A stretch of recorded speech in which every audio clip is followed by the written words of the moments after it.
In 1817, the Drapers Company sent a delegation to Moneymore, and they reported back that the people there were devoid of any religious animosity or jealousy.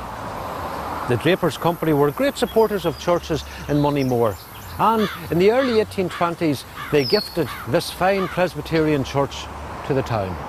The foundation stone was laid in 1821, and 2 years later this fine Presbyterian church was completed. And I'm here with Jeremy, dressed in all your finery. Now, will you tell me a little about this church? Well, this church, as you've said, was built, or certainly started in 1821, using a rather generous grant from the Drapers Company, and completed eventually in 1823, as you can see from the plaque over my right shoulder. And I believe you're in the costume of a certain clerical gentleman who made quite an impact in the town of Moneymore. Well, today I'm dressed as the Reverend Mr. Barnett. He was the minister of the Presbyterian Church in 1823, an extremely colourful, one of the more colourful characters of the town at that time. He had extremely firm views on most things, and more importantly how the town should be run, and he was not afraid to tell everyone who would listen. When the Drapers Company proposed converting the old brewery into a distillery in order to help the local grain farmers, well, of course Mr.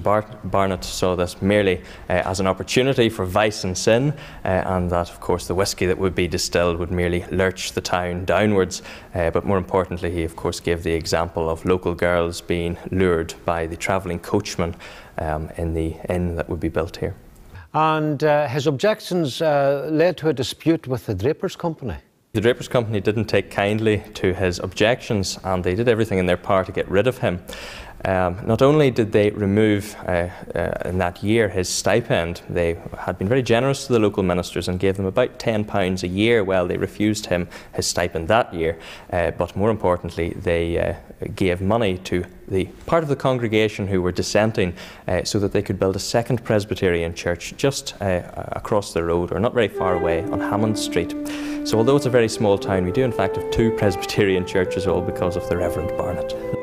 And the Drapers Company were very generous to all the churches in Moneymore. They were so generous that in fact they gave both land and some money to rebuild the Catholic Church here, but perhaps more importantly for them, they gave a little more money and a rather prominent position to move the established church, the Church of Ireland, into the town, into the northern entrance of the town, and right on top of the hill. The imposing church, which is still there, was designed by William Booth, who designed so many of the grand buildings in the town.